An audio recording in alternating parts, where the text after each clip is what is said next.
கர்த்தருடைய நாமத்திற்கு மகிமை உண்டாவதாக.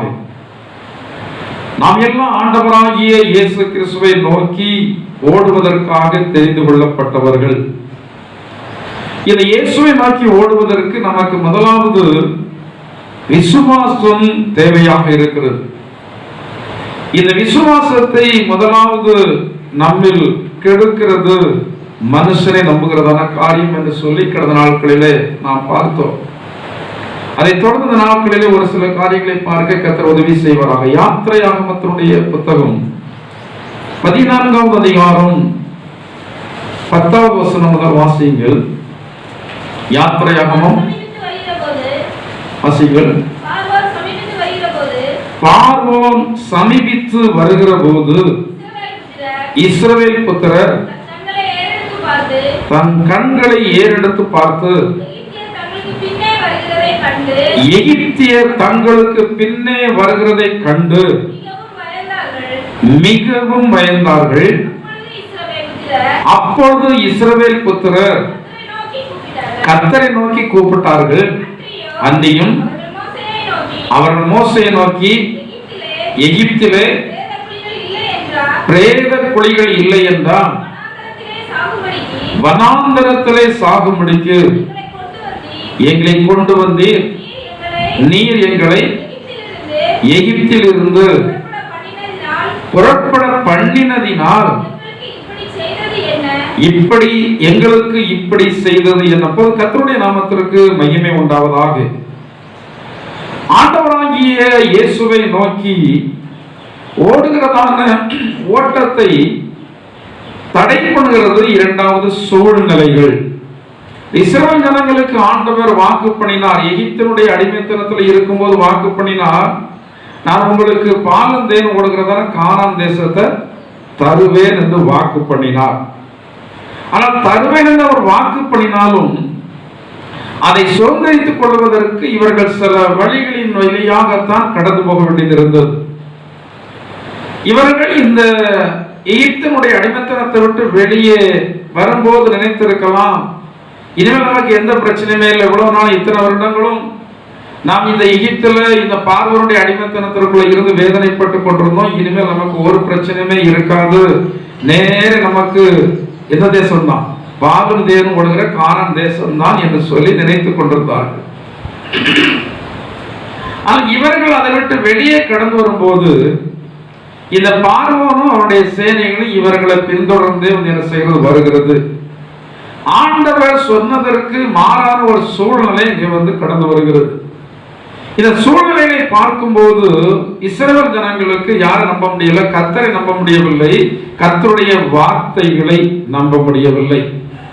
தேவனுடைய பிள்ளைகளுடைய வாழ்க்கையிலே அநேக விதமான நன்மைகளை ஆண்டவர் நமக்கு சொல்லி இருந்தாலும் அநேக வித படிகளை நாம் கடந்துதான் போக வேண்டியது இருக்கிறது. நிறைய படிகள் இருக்கிறது. கிறிஸ்தவ வாழ்க்கையிலே படிநிலைகள் இருக்கிறது. நிறைய பேர் நினைக்கிறது என்னவென்றால், 1வது படியிலிருந்து நேர கடைசி படியில என்ன வச்சிடலாம், கால் வச்சிடலாம், அவ்வளவு லகுவா கடைசி படிக்கலாம் என்ன செய்ய முடியாது, போக முடியாது. ஒவ்வொரு படியாகத்தான் கடந்து போக வேண்டும். தாவீதை குறித்து வேதத்திலிருந்து பார்க்கிறோம். இந்த தாவீது ஆண்டவருடைய இதயத்திற்கு ஏற்ற மனுஷனாக இருந்தான். அவன் ஏற்ற மனுஷனாக இருந்த காரணத்திற்காக ஒரு பாடுகளும் இல்லாமல் ஒரு பிரச்சனைகளும் இல்லாமல் அவனுக்கு ஆண்டவர் மேன்மையை வந்து கொடுத்து விடவில்லை. இந்த தாவீதுடைய வாழ்க்கையை குறித்து நான் பார்க்கும்போது ரொம்ப ஆச்சரியப்படுகிறேன். தாவீது கடந்து வந்ததான படிநிலைகள்லாம் ரொம்ப ரொம்ப ரொம்ப ரொம்ப கஷ்டமான படிநிலைகள் தான்.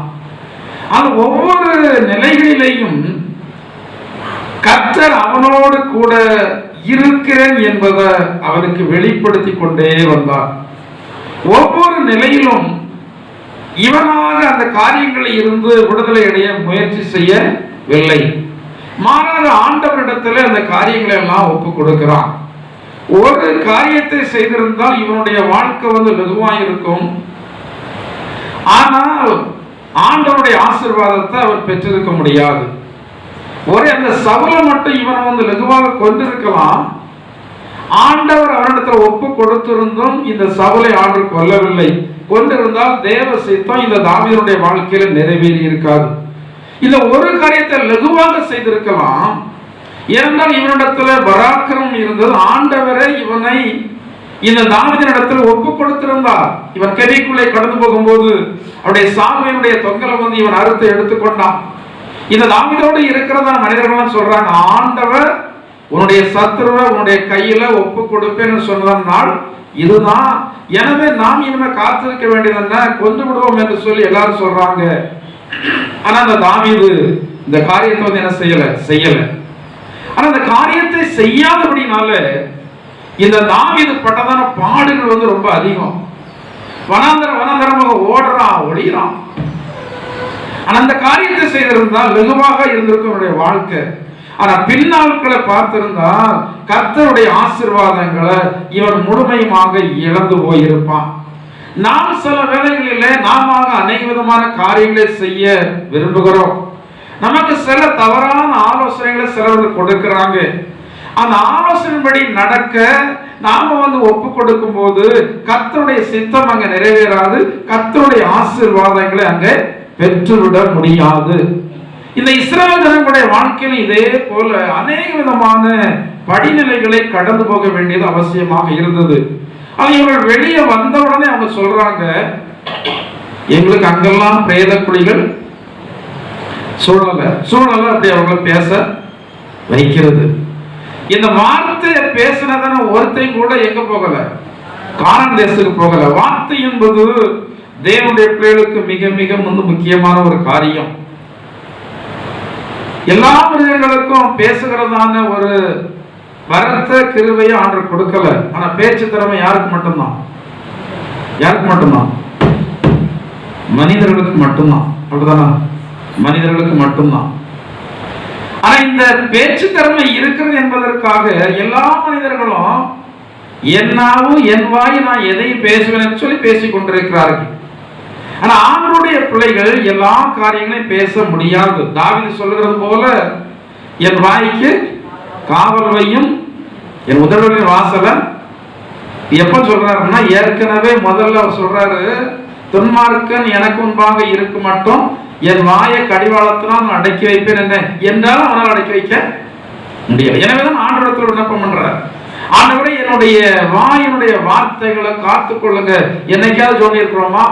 என்னை ஆசீர்வதின்னு சொல்றீங்க, என் கணவனுக்கு தீர்க்காய்ச்ச கொடுன்னு சொல்றீங்க, பிள்ளைகளுடைய படிப்பை ஆசீர்வதின்னு சொல்றீங்க, பிள்ளைகள் நல்ல மார்க் எடுக்கணும்னு சொல்றீங்க, பிள்ளைகள் நல்ல வேலையில் வரணும். இப்பவே ஜோம் ஆரம்பிச்சாச்சு, இப்பதான் படிக்க ஆரம்பிச்சிருக்க, இப்பவே நம்ம வந்து என்ன செய்யறோம்? ஜோம்ன்றோம், எல்லாம் ஜோம்றோம். சரிதான் ஆண்டவரே, நான் தேவையில்லாத வார்த்தைகளை நிறைய நேரத்தில் வந்து என்ன செய்யறேன்?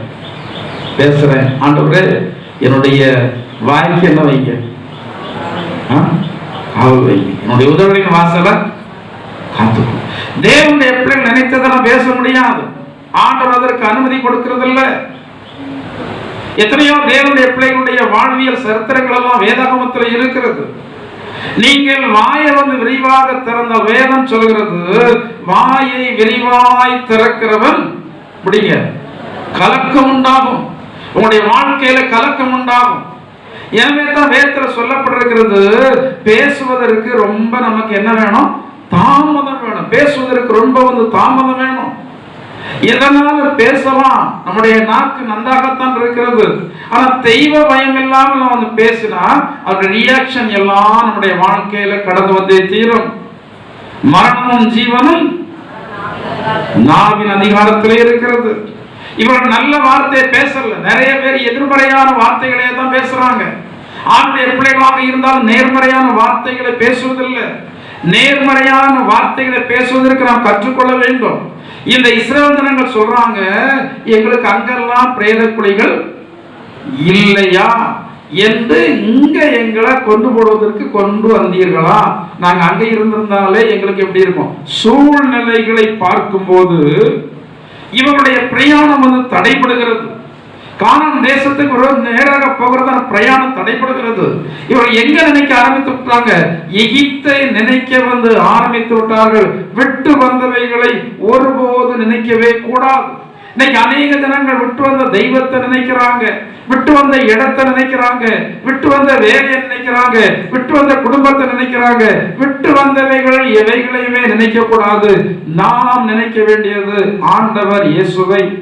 பின்னானவைகளை மறந்து முன்னானவைகளை நோக்கி நாம என்ன செய்யணும்? தொடர்ந்து கடந்து போய் கொண்டே இருக்க வேண்டும். இஸ்ரவேல் ஜனங்கள் எகிப்தை நினைக்கிறாங்க, நாங்க சுகமா இருந்தோம் சொல்றாங்க. இந்த சூழ்நிலைகள் அவர்களை ஆண்டவர் மேல அவிசுவாசம் கொள்ளும்படியாக வைக்கிறது. ஆண்டவர் இவர்களுக்கு என்று சொல்லி மேன்மையான ஆசீர்வாதங்களை வைத்திருந்தார். இந்த இஸ்ரவேல் ஜனங்களுக்கு மிக லகுவான வாழ்க்கை. ஒரே ஒரு காரியம்தான், ஆண்டுடைய சித்தத்தை அறிவதற்கு இவங்க பாடுபட பிரயாசப்பட அவசியம் இல்லை. மோசே என்றதான தேவனுடைய மனுஷன் ஆண்டவர் நியமித்திருந்தார். அந்த மோசே நடத்துகிறபடி இவர்கள் நடந்தாலே போதும், எங்க போயிடலாம். அநேகருக்கு என்ன வருது இப்போ? சோத்திரம். ஹல்லேலூயா, ஹல்லேலூயா. ஆராற்ற மாதிரி ஹல்லேலூயா. மணி எத்தனை தான் இப்பதான் பிரசங்கம் ஆரம்பித்திருக்கிறது. அநேகருக்கு என்ன அடிக்கி? போர் அடிக்கி பிரசங்கம். ஹல்லேலூயா, ஹல்லேலூயா. உன் வழிகளில் எல்லாம் உன்னை தூதர்கள் காத்திடுவார், உன் பாதங்களில் இடராதபடி தங்கள் கரங்களில் ஏந்திடுவார், உன் பாதங்களில் இடராதபடி தங்கள் கரங்களில் ஏந்திடுவார். அவசரத்தையின் அடைக்கலம் புகவே தம் சிறகுகளால் மூடுவார், அவசரத்தையின் அடைக்கலம் புகவே தம் சிறகுகளால் மூடுவார். ஹல்லேலூயா, ஹல்லேலூயா. சூழ்நிலைகளை பார்க்கும்போது இவர்களுடைய வார்த்தைகள் அவிசுவாசமான வார்த்தைகளாக இருக்கிறது. இவங்க சொன்னதான வார்த்தையின்படியே இவர்கள் எல்லாரும் இடைவெளி 40 வருடங்கள் அவர்கள் ஆண்டவர் என்ன வழியில் நடத்தினார்கள்? வனாந்தர வழி. வனாந்தர வழி என்றால் பகல்ல கடுமையான வெயில் இருக்கும், இரவுல கடுமையான குளிர் இருக்கும். இந்த வழிகள்ல ஆண்டவர் நடத்தினார். ஆனா அந்த வழிகள்ல நடத்தினாலும் ஆண்டவருடைய மகிமை அவர்களோடு இருந்தபடினால பகலுடைய உஷ்ணம் அவர்களை தாக்கவில்லை, இரவனுடைய குளிர் அவர்களை தாக்கவில்லை. இதுதான் வாழ்க்கை. கிறிஸ்தவ வாழ்க்கை என்பது அதுதான். எல்லா பிரச்சனையாகத்தான் இருக்கும், பிரச்சனை இல்லாத வாழ்க்கை இல்லை. அது ஆண்டுடைய பிள்ளைகள் தான் நிறைய பிரச்சனை. நீங்க வாழ்க்கையில மேன்மையடைந்திருக்கிறத மனிதர்களை எல்லாம் நீங்க வந்து கேட்டு பாருங்க, அவங்க சொல்லுவாங்க. யாரா இருந்தாலும் சரி, ஊழியர் லைனா இருந்தாலும் சரி, தொழில் லைனாக இருந்தாலும் சரி, வியாபார லைனாக இருந்தாலும் சரி, போய் கேட்டு பாருங்க. அவளை நான் எவ்வளவு கஷ்டப்பட்டு வாழ்க்கையில வந்து முன்னேறி கடந்து வந்திருப்பான் என்று சொல்லி. கிறிஸ்தவ வாழ்க்கை அதை விட கடினமானது. ஆனா அந்த கடினமான வாழ்க்கையில ஆண்டவர் ஒவ்வொரு நேரமும் நம்மோடு பேசிக்கொண்டே தான் இருப்பார். நான் இருக்கிறேன், பயப்படாத. ஜனங்களெல்லாம் விரோதமாக எழும்புவாங்க. அவர் சொல்வார், நான் இருக்கிறேன், ஒன்றும் அவர்கள் ஒன்றும் செய்ய முடியாது. சில வியாதிகள் நம்மளை வந்து பயமுறுத்தும். இன்னைக்கு மனுஷனுக்கு வருகிறதான வியாதிகள் எல்லாம் மிகவும் இப்பதான் ஆரம்பம். இந்த ஆரம்பத்திலே ஜனங்கள்லாம் ரொம்ப என்ன செய்யறாங்க? பயப்படுறாங்க. இந்த பயம் மருத்துவமனைகளுக்கு அதிகமான பணத்தை ஈட்டி கொடுக்கிறது. ஒரு சின்ன ஒரு காரியமா இருந்தால் உடனே என்னதுதான், அதுவா இருக்குமோ இதுவா இருக்குமோன்னு உடனே மருத்துவமனையில போய் தலை முதல் பாதம் வரைக்கும் என்னதுதான், உடனே தலை முதல் பாதம் வரைக்கும் ஸ்கேனு. ஒரு பெரிய ஒரு பில்லை வந்து போடுவாங்க. அந்த பில்லெல்லாம் வந்து என்ன செய்யறது, கஷ்டம் இருந்தாலும் அந்த பில்லை வந்து என்ன செய்யறாங்க, கட்டுறாங்க. இன்னும் இதை விட அதிகமான வியாதிகள் எல்லாம் இனிமேல் இந்த பூமியில வரப்போகிறது. அப்போ மனிதர்கள் வந்து எப்படி சமாளிக்க போகிறார்களோ தெரியல. ஆனால் தேவனுடைய பிள்ளைகளாகிய நம்மை ஆண்டவர் பாதுகாப்பார். அவர் நம்மோடு இருக்கிறேன் என்பதை வியாதிகளிலே தருகிறதான அந்த சுகத்தினாலே வெளிப்படுத்த. இஸ்ரவேல் ஜனங்களை பார்த்து ஆண்டவர் சொன்னார், நானே உன் பரிகாரி ஆகிய கர்த்தர். வாசிங்க, அதில் நீங்க வாசித்து பார்க்கும்போது யாத்திராகமத்தினுடைய புத்தகம்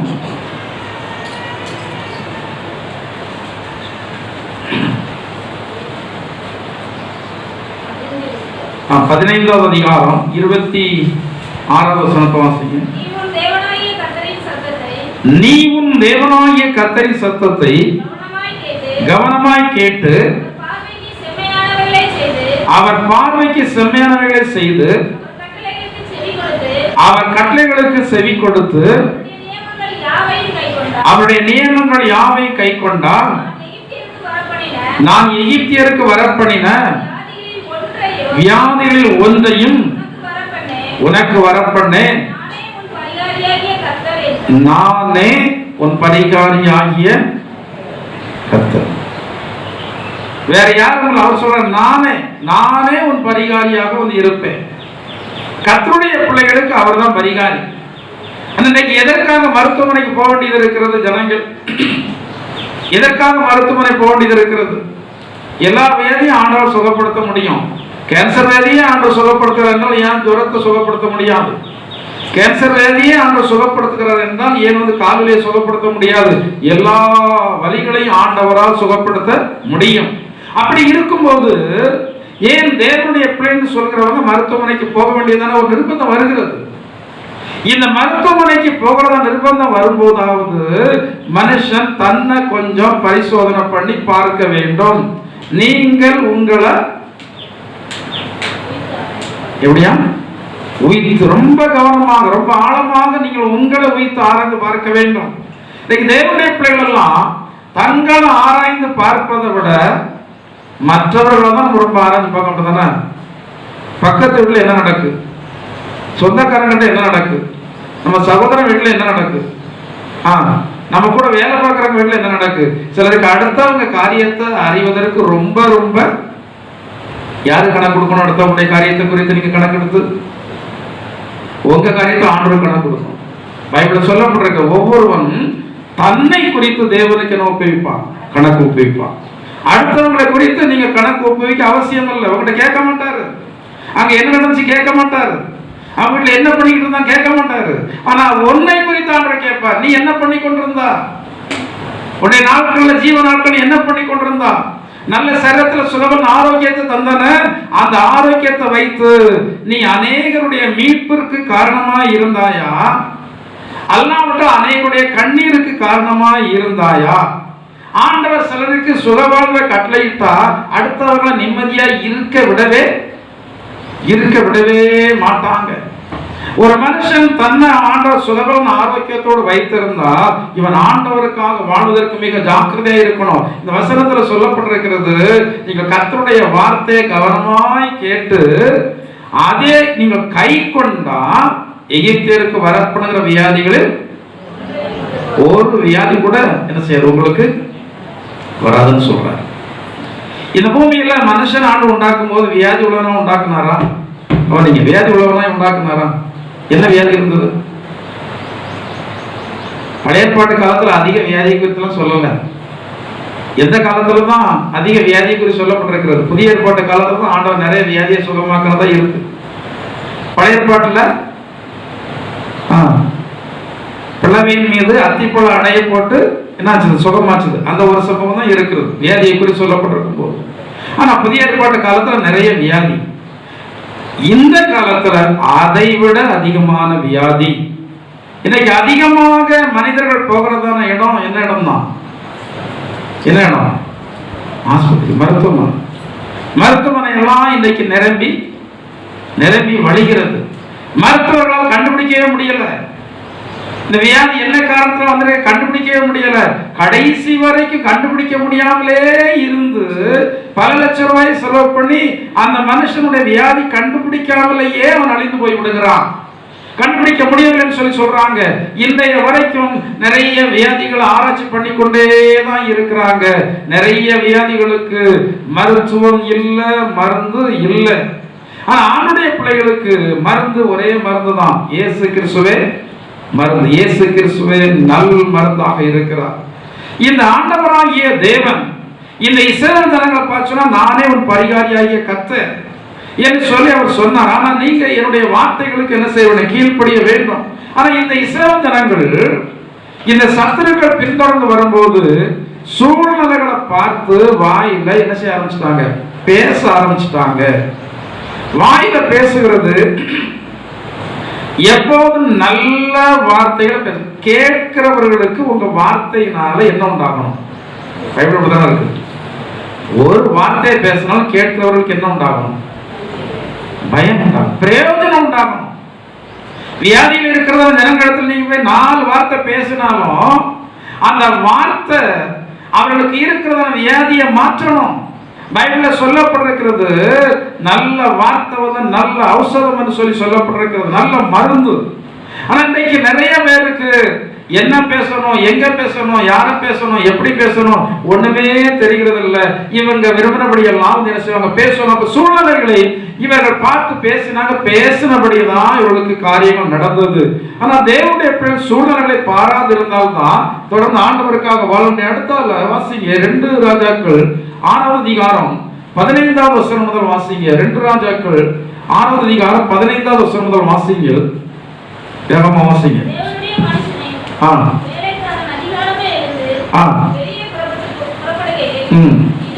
இதோ ராணுவமும் குதிரைகளும் ரதங்களும் பட்டணத்தை சுற்றி கொண்டிருக்க கண்டான். அப்பொழுது வேலைக்காரன், ஐயோ என் ஆண்டவனே, என்ன செய்வோம் என. என்ன ஆண்டவனே, இப்போது என்ன செய்வோம்? கேயாசி என்றதான மனுஷன், எலிசாவுடைய வேலைக்காரன், எலிசா தீர்க்கதரிசியுடைய நாட்களிலே அங்கே ஒரு காட்சியை வந்து பார்க்கிறான். அவன் வெளியே போகும்போது எல்லாம் பலத்த ராணுவங்களாக நின்று கொண்டிருக்கிறது இவருடைய சூழல். அப்போ இவன் இந்த எலிசா தீர்க்கதரிசனத்துல வந்து சொல்லுகிறான், ஐயோ ஆண்டவனே, நாம் வந்து என்ன செய்வோம்? அங்க ஒரு சூழ்நிலை வந்து உருவாகிறது. இந்த எலிசா தீர்க்கதரிசி அந்த நாட்களில் இருந்ததான தீர்க்கதரிசியில மிகப்பெரிய தீர்க்கதரிசி. இந்த சம்பவம் நடைபெறும் போது அங்க என்ன சூழ்நிலை காணப்படுகிறது என்றால், சீரியா ராஜா இஸ்ரவேல் ஜனங்களுக்கு விரோதமாக இவர் படையெடுத்து வருகிறார்.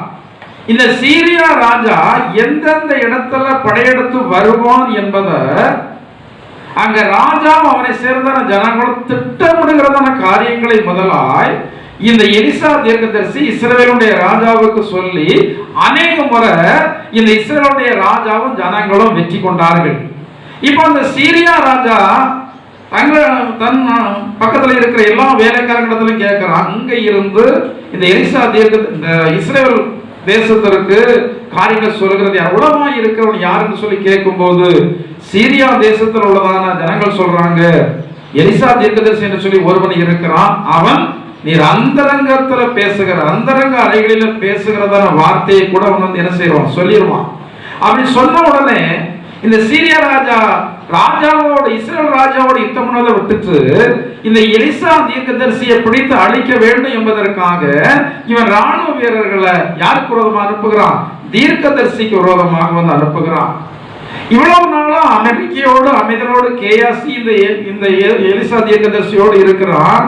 இப்போ சூழல்களை பார்க்கும்போது இந்த கேயாசிக்கு மிகவும் பயம். மறுபடியும் வாசிங்க 16வது வசனம் 17வது வசனத்தை வாசிங்க. அதற்கு அவன், பயப்படாதே, அவர்களோடு இருக்கிறவர்களை பார்க்கலாம் நம்மோடு இருக்கிறவர்கள், அவர்களோடு இருக்கிறவர்களை பார்க்கலாம். மனிதன் சூழ்நிலையை பாராதபடி தேவனுடைய செயல்களை எப்போதும் காண வேண்டும். ஆண்டுடைய செயல்கள் மறைவாகத்தான் இருக்கிறது. நம்மோடு இருக்கிறது ஆண்டவர் மறைவாகத்தான் வந்து இருக்கிறார். நம்மிடத்துல இருந்து ஜனங்களுக்கு விரோதமாய் கிரியை செய்கிறவர் அவர் மறைவாகத்தான் இருக்கு, நம்முடைய கண்களுக்கு தெரிகிறது இல்லை. பாருங்க, ஆபிரகாம் வந்து அவனுடைய இக்கட்டான சூழ்நிலையில் அவர் ஒரு வார்த்தையை சொல்றான், அதை யார் பார்த்துக் கொள்வார்? தேவன் பார்த்துக் கொள்வார். அங்க நடக்கிறது வேற விதமா நடக்கு. ஆண்டவர் ஈசாக்க பலி செலுத்த சொல்லிட்டார். ஆனா இவன் சொல்றான், அந்த பலி மிருகத்தை யார் பார்த்துக் கொள்வார்? ஆண்டவர் பார்த்துக் கொள்வார். இந்த ஆபிரகாம் எந்த சலனமும் படல. இந்த ஆபிரகாமுக்கு நீண்ட நாட்களுக்கு பிறகு சுமார் 25 வருடத்திற்கு பிறகுதான் யார் பிறக்கிறார்? 25 வருடத்திற்கு பிறகு ஒரு குமாரன் பிறந்தால் எவ்வளவு அன்பை வைத்திருப்பான் பாருங்க. ஆனா ஆண்டவர் இவனிடத்துல சொல்லும் போதும் சாதாரணமாக ஈசாக்கு எனக்கு பலி செலுத்துன்னு சொல்லல, இவனுடைய அன்பை தூண்டி விடுறார். உன்னுடைய ஏக புதல்வன் நேசம், அந்த அன்பை தூண்டுற, அந்த வார்த்தையிலே தூண்டுற, தூண்டி விட்டுட்டு சொல்றாரு, அவனை நீ எனக்கு பலியா, அவனை நீ எனக்கு பலியா செலுத்து. இது ஆபிரகாமுடைய இருதயம் எப்படி இருந்திருக்கும்? நமக்கு ஆண்டவருக்காக சின்ன காரியங்களை கூட இழப்பதற்கு என்ன இல்லை, விருப்பம் இல்லை. சின்ன சின்ன காரியங்களை கூட நாம வந்து தியாகம் பண்ணுவதற்கு விருப்பம் இல்லாதவர்களாக இருக்கிறோம். அந்த ஆபிரகாமிடத்துல ஆண்டவர் கேட்ட உடனே இவன் யாரிடத்திலுமே ஆலோசனை பண்ணல. மனைவியிடத்துல கேட்டது என்ன சொல்லியிருப்பான்? என்ன சொல்லியிருப்பா? கொஞ்சம் யோசனை பண்ணி பாருங்களா.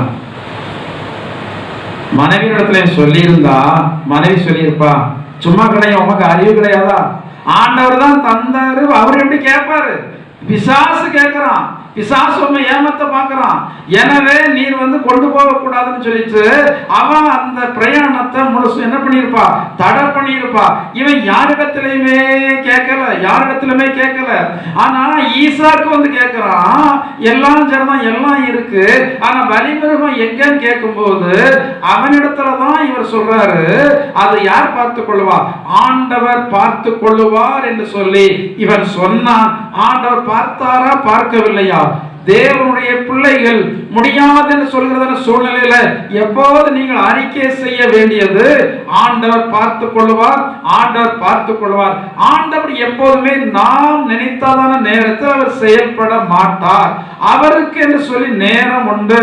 அங்கே காணா ஒரு கல்யாண வீட்டில் அவர் சொல்கிறார் அல்லவா, என் வேலை இன்னும் வரவில்லை. அற்புதம் செய்கிறது தான், அற்புதம் நடக்கத்தான் செய்யும், ஆனா என்னுடைய வேலை இன்னும் வரவில்லை என்று சொல்லி சொன்னது போல நமக்கு ஆண்டவர் நன்மை செய்கிறதாக இருந்தாலும் அவர் நினைத்ததான நேரத்துல தான் நமக்கு என்ன செய்வார்? நன்மை செய்வார். அது வரைக்கும் நம்ம ஆண்டவருடைய பாதத்துல காத்து இருக்க வேண்டும். அது வரைக்கும் நான் நம்பிக்கொண்டே இருக்க வேண்டும். ஆபிரகாமுடைய வாழ்க்கையில் எப்ப ஆண்டவர் பார்த்தார்? அவர் சொன்னதோட வார்த்தை எப்ப நிறைவேறினது? கடைசி நொடி நேரத்துல தான் நிறைவேறினது. அப்ப அந்த இடைப்பட்டதான நேரங்கள், நாட்கள் எல்லாமே இந்த ஆபிரகாமுக்கு சோதனையினுடைய நாட்கள் தான். இவன் சோதனையில நிலைத்திருந்தான். அநேக வேளைகளிலே ஆண்டவர் சிலருக்கு கொடுத்துதான் சோதிக்கிறார், சிலருக்கு எடுத்து சோதிப்பார், சிலருக்கு கொடுத்து சோதிப்பார். ஆபிரகாமுக்கு கொடுத்து சோதித்தார், இங்க யோபுவுக்கு ஆண்டவர் எடுத்து சோதித்தார். எடுக்கிறதாக இருந்தாலும் சரி, கொடுக்கிறதாக இருந்தாலும் சரி, ஆண்டவருடைய பிள்ளைகள் ஆண்டவரிலே விசுவாசத்துல நிலைத்திருப்பார்கள். இங்க யோபு சொல்லுகிறான், ஆண்டவர் என்னை கொண்டு போட்டாலும் கூட நான் அவர் மேல் எப்படி இருப்பேன்? நம்பிக்கையா இருப்பேன் என்று சொல்லி அவர் சொல்லுகிறார். இதற்கு அன்பான தேவனுடைய பிள்ளை, கிறிஸ்தவ வாழ்க்கையிலே சில சூழ்நிலைகள் ஆண்டவருக்காக ஜீவிப்பதை தடை பண்ணும். அவ்வளவுதான், நன்றாக ஜெபித்துக் கொண்டிருந்திருப்பீங்க, ஆனா சூழ்நிலைகள் மாறி நடக்கும் போது ஜெபிக்க முடியவில்லை. ஆண்டவருக்காக கொடுத்து கொண்டிருப்பீங்க, சில நஷ்டங்கள் வரும்போது கொடுக்க முடியவில்லை. ஆண்டவருக்காக நல்ல ஸ்தோத்திரம் பண்ணி கொண்டிருப்பீங்க, இப்போ உங்களால் ஸ்தோத்திரம் பண்ண முடியவில்லை. என்ன சொல்லி ஆண்டவரை துதிப்பது என்று சொல்லி உங்களுடைய இருதயம் உங்களிடத்திலேயே என்ன கேட்கிறது? உங்களிடத்திலேயே கேள்வி கேட்கிறது. அவங்க துதிக்கிறாங்க, சரிதான், உனக்கு ஆண்டவர் என்ன செய்திருக்கிறார்? நீ எதற்கு ஆண்டவரை துதிக்கிறாய்? உன்னுடைய இருதயமே உனக்குள்ள கேள்வி கேட்கிறது. சாத்தான் ஒரு இடத்துல பேசுகிறான், ஆண்டவன் அவங்கள போல வச்சிருக்கிறாரு, அவங்க தேடனா அர்த்தம் இருக்கு, நீ தேடனா என்ன அர்த்தம் இருக்கிறது என்று சொல்லி சாத்தான் அநேக வெள்ளம் என்ன செய்வான்? கேட்பான். ஆனா தேவனுடைய பிள்ளைகளுக்கு ஆண்டவர் கடைசி நேரத்துல அவர் பட்டயத்தை என்ன செய்யறான்? உருவுகிறான். பட்டயத்தை உருவுகிறான். அடுத்த நொடியில அவனுடைய குமாரனை என்ன செய்ய போறான்? கொலை செய்ய போகிறான். ஆண்டவர் கேட்டது உண்மைதான், ஆண்டவர் அதற்கு என்ன கொடுக்கல? அனுமதி கொடுக்கல. இந்த ஆபிரகாம் நினைத்தது என்னவென்றால், நான் அந்த ஈசாக்கை பலியாக செலுத்தினாலும் அந்த ஈசாக்க மறுபடியும் மரித்தோரில் இருந்து உயிரோடு எழுப்ப வல்லமை உள்ளவராய் இருக்கிறார். அர்த்தம் என்ன தெரியுமா? இவனை கொலை பண்ணிவர் ரத்தத்தை மட்டும் கொடுப்பதல்ல, அங்கே அவனை பலியாக செலுத்த வேண்டும். அர்த்தம் என்னவென்றால், அந்த சாம்பலில் இருந்து கூட ஆண்டவர் ஈசாக்கை உருவாக்கி எனக்கு தர வல்லவராய் இருக்கிறார் என்று சொல்லி இவன் தனக்குள்ள நம்பிதான் அந்த விசுவாசத்தை அறிக்கை செய்கிறார். இவன் பட்டயத்தை உருவுகிறதான வேலையில தான் இவனுக்கு பின்னாடி என்ன ஆடு சத்தமிடுகிறது. அந்த ஆடு அங்கேதான் இருந்து கொண்டிருக்கிறது. ஆனா கரெக்டா அந்த கடைசி நேரத்துல தான் அது என்ன செய்கிறது? சத்தமிடுகிறது.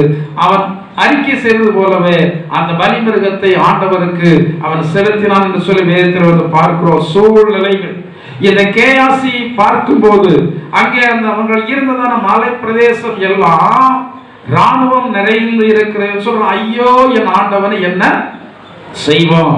எலிசா கூலா சொல்றாரு, அவர்களோடு இருக்கிறவர்களை பார்க்கிறோ நம்மோடு இருக்கிறவர்கள் அதிகம். இன்னைக்கு நிறைய பேருக்கு ஆவிக்குரிய கண்கள் இல்லை.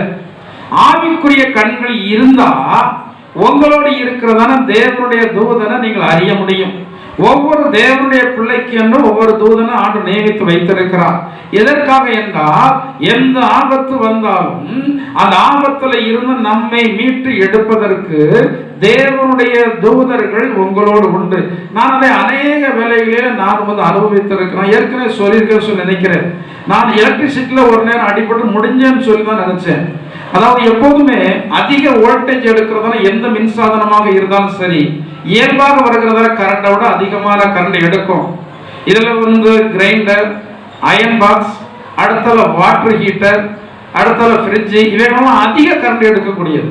இந்த அதிக கரண்ட் எடுக்கக்கூடியதான எந்த மின்சாதனமாக இருந்தாலும் மற்ற இடத்துல இருக்கிறதான கரண்டை விட இதுல அதிக கரண்ட் இருக்கும்.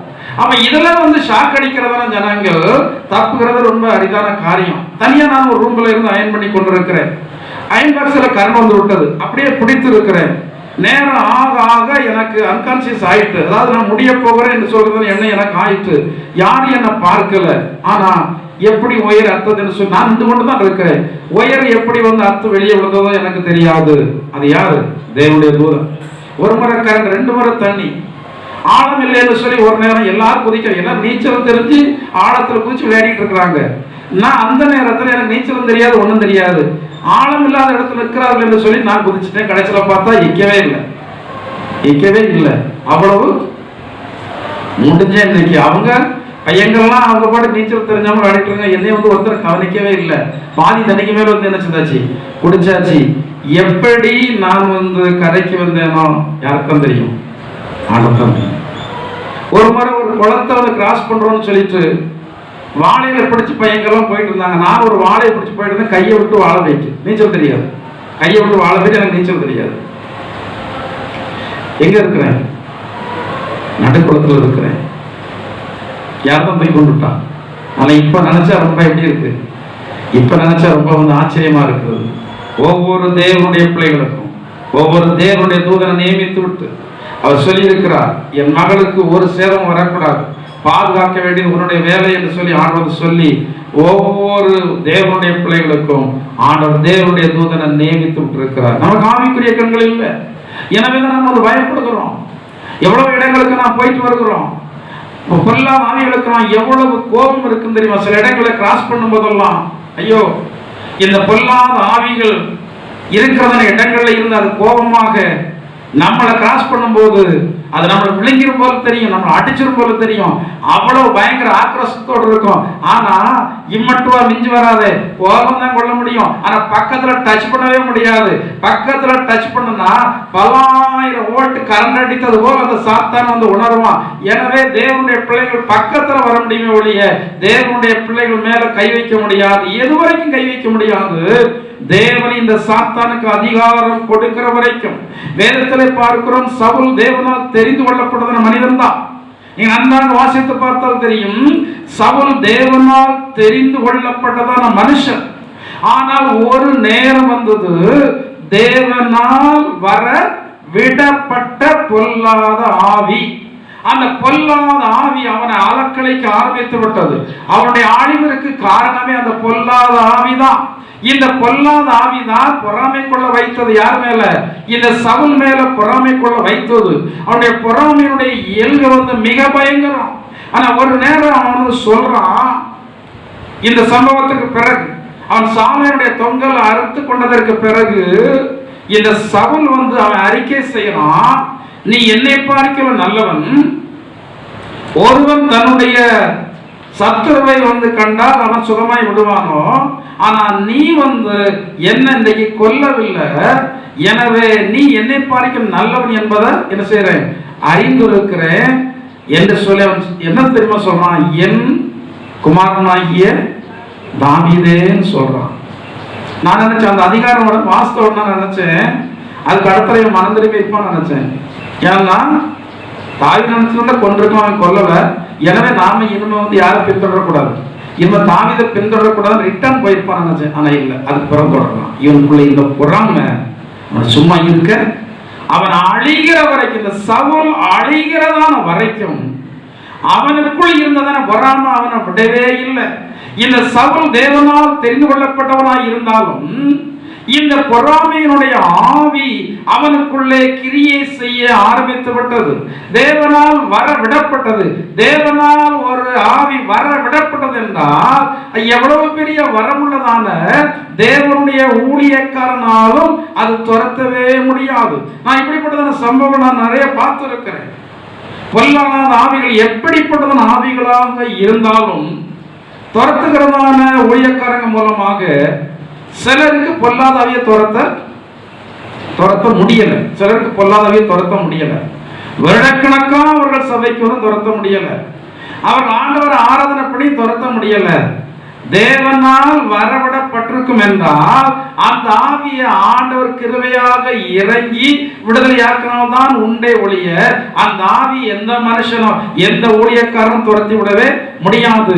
சவுல் வந்து இந்த ஆவியினால் அலக்களிக்கப்படும் போது தாவீது ஸ்வரமண்டலம் வாசிச்சா கொஞ்சம் ஓரளவு அவனோட போகல, ஓரளவு கட்டுப்பாட்டுக்குள்ள தான் இருந்தது. சவுல் தாவீதை கொல்ல வகை தேடுறான். ஆனா தாவீதோ இவனுக்கு பொல்லாதாவே அலக்கழிச்சுனா இவன் என்ன வாசிக்கான்? கிறிஸ்துவனுடைய ஆவி, சவுளுடைய ஆவி வேற, தாவீதுடைய ஆவி வேற. தாவீதுடைய ஆவி கிறிஸ்துவனுடைய ஆவி. இந்த கிறிஸ்துவனுடைய ஆவி சத்துருக்களை என்ன செய்யும்? சத்துருக்களை என்ன செய்யும்? நேசிக்கும் மனப்பான்மை இருக்கா? இருக்காது. தைரியமா சொல்ல முடியுமா? நான் சத்துருவை நேசிக்கிறேன். சத்துரு பசியா இருந்தா நல்லா விஷத்தை போட்டு கொடுத்துடக்கூடாது. சத்துரு பசியா இருந்தால் ஆகாரம் கொடு, அவன் தாகமாக இருந்தால் அவனுக்கு போஜனம் கொடு. அதனால் அவன் தலையில எரிகிற அக்கியத்தலை நீ குவிப்பாய். நீ கொடுக்கிறது சாப்பாடு, ஆனால் அவனுக்கு அது போகிறது சாப்பாடா போகாது. ஆண்டவர் வந்து அக்கினியாக வந்து என்ன செய்யறான்? மாற்றுகிறார் சொல்லி வேதத்துல சொல்லப்பட்ட கிறிஸ்தவ வாழ்க்கை என்பது அதுல வாழ்ந்து பழகிட்டா ரொம்ப லகுவான வாழ்க்கை தான். வாழ்ந்து பழகாத ஆட்கள் தான் ரொம்ப கஷ்டம். பொதுவாக சொல்ல சத்ருவை எப்படி நம்ம வந்து நேசிக்க முடியும்? சத்ருவை நேசிக்க முடியாது நம்மால. பொதுவாக மனுஷனால் நேசிக்க முடியும். ஆனா கிறிஸ்துவின் ஆவி யாருக்குள் இருக்கிறதோ அவர்கள் சத்ருவை நேசிப்பாங்க. யூதாஸ் காரியோத்து இயேசுவை காட்டி கொடுப்பான் என்பது நன்றாக தெரியும். யாருக்கு? இயேசுவுக்கு தெரியும். அவன் வந்து என்ன கொடுக்கிறான்? முத்தம் கொடுக்கிறான். அது பெரிய வேதனை. என்னன்னா அவர் ஒரு கேள்வி கேட்கிறாரு, முத்தத்தினாலேயா என்ன வேற வேற சோர்ஸ் இல்லையா உனக்கு? முத்தத்தினால அன்னைக்கு நிறைய பேர் அப்படி இருக்காங்க. ஆனா அவங்ககிட்ட தான் இன்னைக்கு ஜனங்கள் எல்லாம் ஏமாந்து இருக்கிறாங்க. இன்னைக்கு இருக்கிறதான ஜனங்கள் மத்தியில் ஜீவிப்பதே ரொம்ப கஷ்டம், ரொம்ப கடினம், ரொம்ப கடினம், ரொம்ப கஷ்டம். ஏன்னா எல்லாருமே எப்படி வாழ படிச்சுட்டாங்க? எல்லாருமே தந்திரமா வாழ படிச்சுட்டாங்க. தான் வாழ்வதற்காக என்னன்னாலும் செய்யலாம் என்று சொல்கிறதான ஒரு முடிவுக்கு வந்து நினைச்சிட்டாங்க, வந்துட்டாங்க. ஏன்னா இது காலம் என்ன காலம்? காலம் வந்து கொடிய காலம். கொடிய காலத்துல பைபிள்ல அங்க அப்பா சொல்றேன், அப்பா ஒரு தீமத்தை என்ற வாலிபனுக்கு எழுதும்போது அவர் எழுதுகிறார், கடைசி நாட்கள் என்ன காலமா? கொடிய காலங்கள் வரும் என்று அறிவாயாக. மனுஷர்கள் எப்படி இருப்பாங்க? தற்பிரியராய் இருப்பாங்க. மனுஷர் சுகபோக பிரியராய் இருப்பாங்க.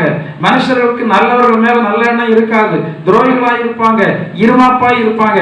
தேவ பக்தியினுடைய வேஷம் அழகா இருக்கும். ஆனா அதனுடைய பலனை நல்ல ஜோம்னுவாங்க, நல்ல உபவாசம் இருப்பாங்க, நல்லா கையை வைத்து ஆண்டுடைய நாமத்தை வந்து என்ன செய்வாங்க? மகிமைப்படுத்துவாங்க.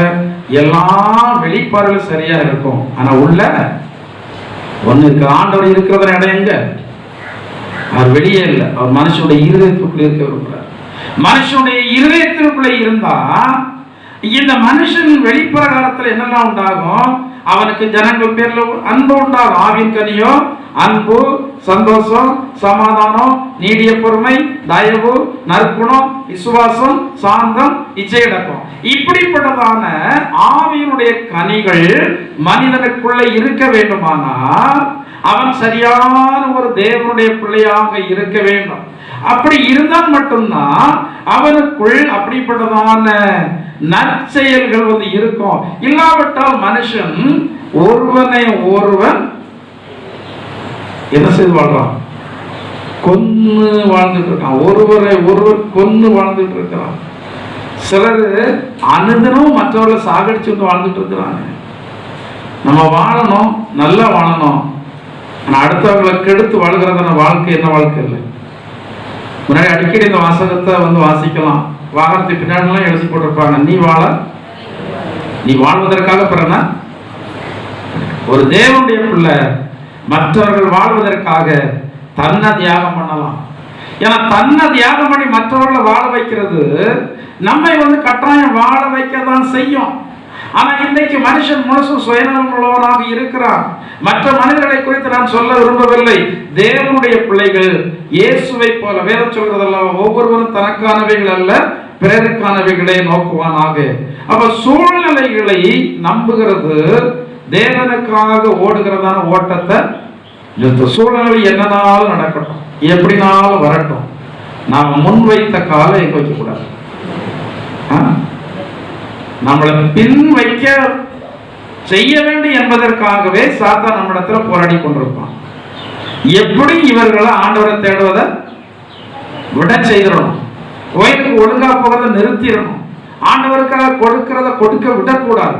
சாத்தான் பல்வேறு விதங்களில் ஆண்டவரை துதிக்க விடக்கூடாது, உபவாசம் இருக்க விடக்கூடாது. இப்படி எல்லாம் சாத்தான் பல்வேறு விதமான காரியங்கள் செய்வான். இன்றைக்கு அநேகர் பலவீனம் என்று சொல்லி என்ன செய்கிறது? உபவாசம் இருக்கிறதே இல்லை. சுகர் என்ன இருக்கிறது இல்லை, உபவாசம் இருக்கிறது இல்லையா? சுகர் வியாதி உள்ளவங்களுக்கு ஒரு நேரம் சாப்பிடாம இருந்து என்ன கட்டு போயிடும்? ஆண்டவர் என்ன செய்வாங்கள, நீங்க பழகல. அதாவது நம்மளே எனக்கு வியாதின்னு நினைச்சு அந்த வியாதி என்ன ஆகும்? வியாதி என்ன ஆகும்? பேசாது. நமக்குள்ள வியாதி இருந்தால் நான் எப்படி இருக்கிறேன்? நான் நல்ல சுலபமா தான் இருக்கிறேன். ஏன்னா ஆண்டவர் என்னோட கூட இருக்கிறார், அவர் என்னை தாங்குகிறார், அவரை வழி நடத்துகிறார். எவ்வளவோ விளைவுகள் இருந்தால் ஊழியம் செய்கிறதா நாங்கள் போகலையா? சமீபத்தில் ஒருத்தவங்க சொன்னாங்க, பேசிட்டு இருக்கணும்னு சொன்னாங்க, கரெக்டா நாங்க 9 மணிக்கு படுத்துருவோம். 9 மணிக்கு படுத்து சரித்திரமே இல்லை. நான்லாம் அவங்க சொல்றாங்க, நைட்டு கரெக்டா 9 மணிக்கு படுத்துறோம்.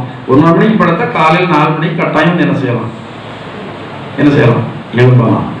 அநேக நாள் 12 மணி, 1 மணி, 2 மணி அப்படிதான் படுக்கிறோம். காலையில சீக்கிரத்தில் எல்லாரும் எழுப்புறது மாதிரி எழுப்ப வேண்டியது இருக்கிறது. எல்லாருக்கும் இருக்கிற பலவீனங்கள் எல்லாம் இருக்கதான் செய்கிறது. ஆனா எதையுமே கேர் பண்ணாம நம்ம ஆண்டவருக்காக ஓடுறோம். ஆண்டவர் நம்முடைய காரியங்களை பொறுப்பெடுப்பார் என்று சொல்லி சில 2 நாள் 3 நாள் தூங்கலனாலும் கஷ்டத்தோடு கூட நம்ம கடந்து போறோம். யார் பலப்படுத்துறார்? ஆண்டவர் பலப்படுத்துறார். ஆனா கர்த்தருடைய காரியத்தில் அநேகர் சாக்கு போக்கு சொல்லி உபவாசம் இருக்கிறது இல்லை, அநேகர் சாக்கு போக்கு சொல்லி ஜெபம்ன்றது இல்லை.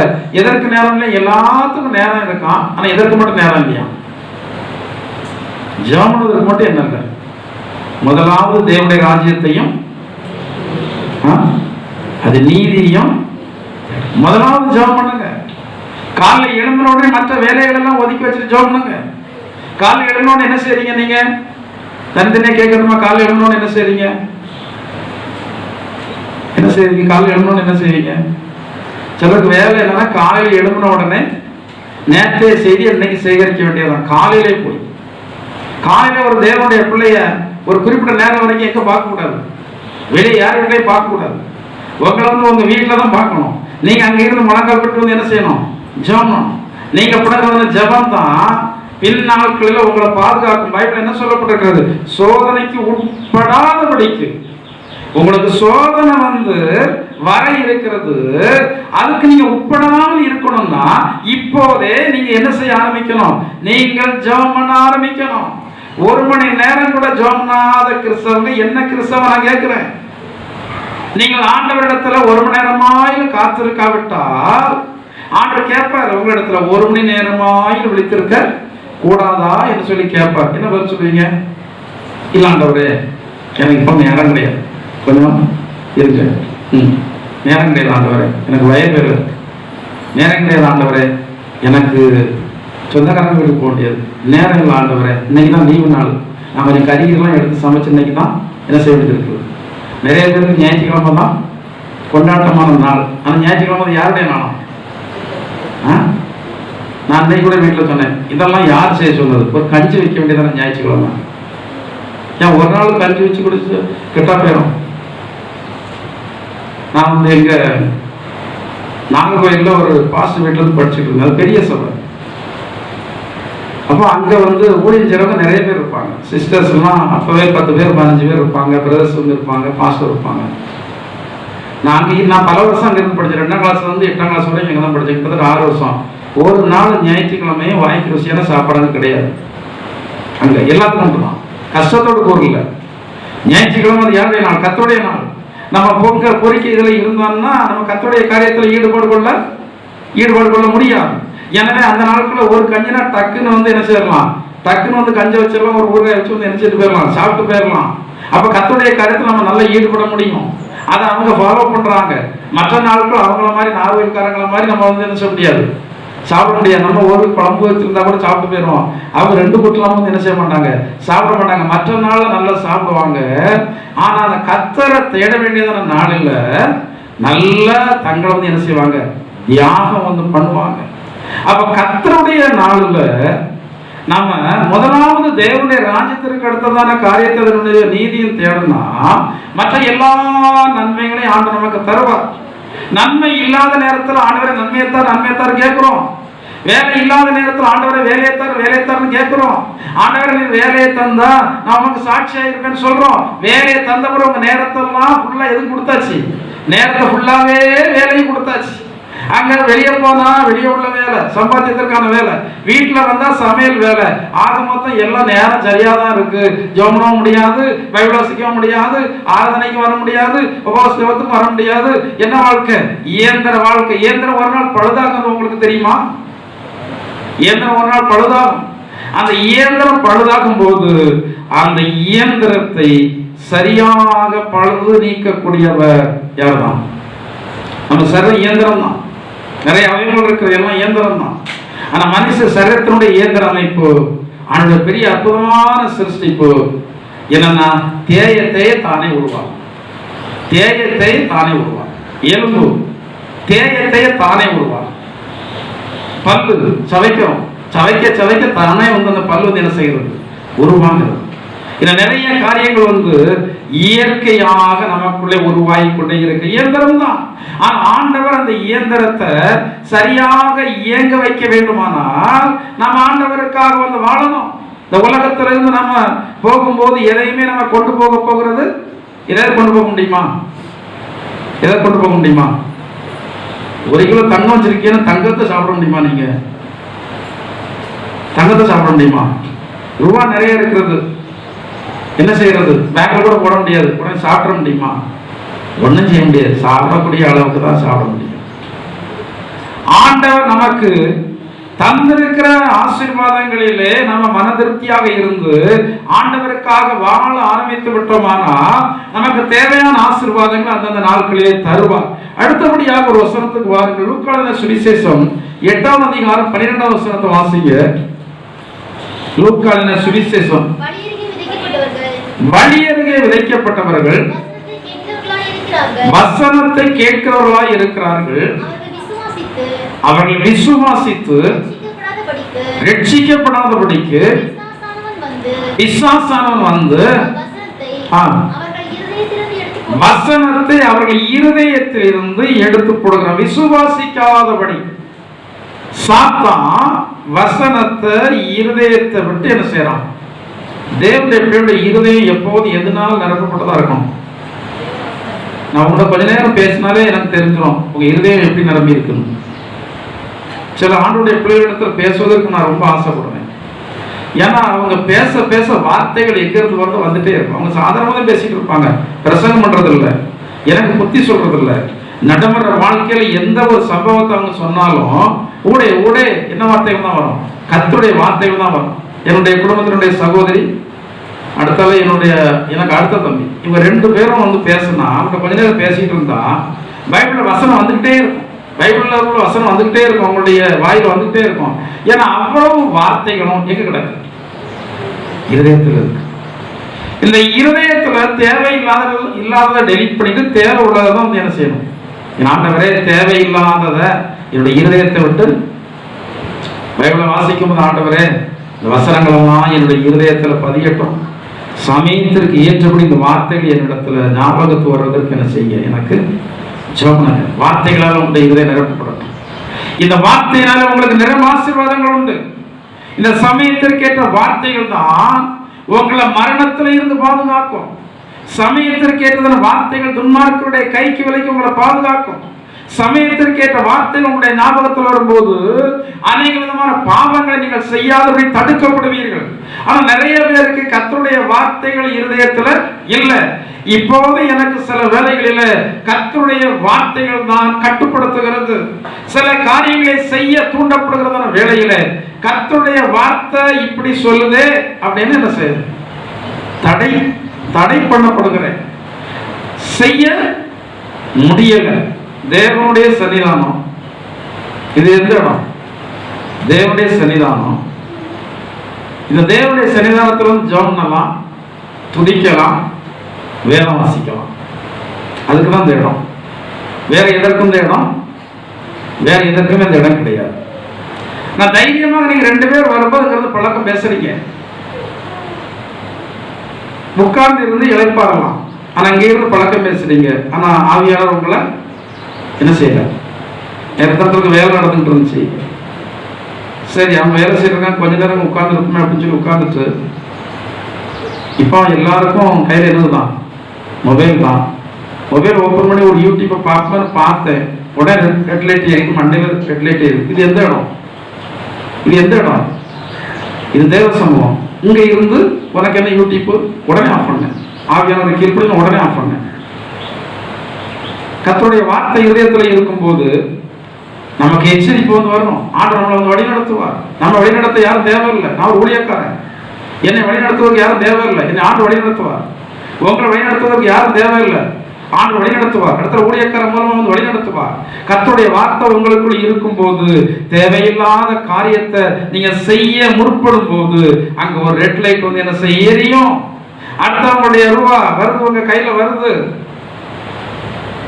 ஒரு சிலர் நினைப்பாங்க ஆண்டவரே தந்துட்டாருன்னு, ஒரு சிலர் நினைப்பாங்க இல்லை இது ஆண்டவர் தரல, இது தவறுதல வந்துட்டு ஆண்டவரை வந்து என்ன செய்வோம்?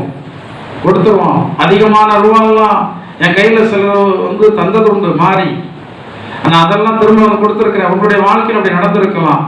ஆனா தேவனுடைய வார்த்தைகள் உங்களிடத்துல இருக்கும் போது வேதத்தினுடைய வசனம் முக்கியமான வேலை சொல்லும். அநியாயத்தின் திரவியங்கள் ஒன்றுக்கும் ஒன்றுக்கும் அநியாயமாக வர்ற மாதிரி இருந்துச்சுன்னா அது நமக்கு அநியாயத்தினுடைய திறமையான என்னது? அநியாயத்தின் திறமையான என்னது? அந்த வார்த்தையில தான் இருக்கிறது. அநியாயத்தின் நியாயம் இல்லாமல் வருகிறதான பணம். அது என்ன? நியாயம் இல்லாமல் வருகிறதான பணம், வேலை செய்யாமல் வாங்குகிறதான கூலி. அது எப்படி வருகிறதா? எல்லாரும் வேலை செய்யட்டாலும் ஒரு தேவனுடைய பிள்ளை வாங்குற சம்பளத்துக்கு என்ன செய்யணும்? வேலை பார்க்குறீங்களா? இதெல்லாம் வாழ்க்கையில பிரதிபலிக்கும். நான் உங்களுக்கு சொல்றதெல்லாம் நீங்க சரியில்லாம நடந்தீங்கன்னா வாழ்க்கையில பிரதிபலிக்கும். ஆனா ஏன்னா நிறைய கிறிஸ்தவர்களுக்கு வாழ்க்கையில பிரதிபலிக்கும் போது உங்களுக்கு தெரியாது. ஆண்டவரோடு நெருக்கமா ஜெபம் பண்ணி கொண்டே இருக்கிறவங்களுக்கு ஆண்டவர் பேசுவார். தேவனுடைய வார்த்தைகள் இதயத்தில் இருந்தா வழியை விட்டு விலகும் போது வழி இதுவே இதில் நடங்கள் என்று சொல்லுகிற சத்தம் அங்க இருதயத்தில் வந்து துவனிக்கும்.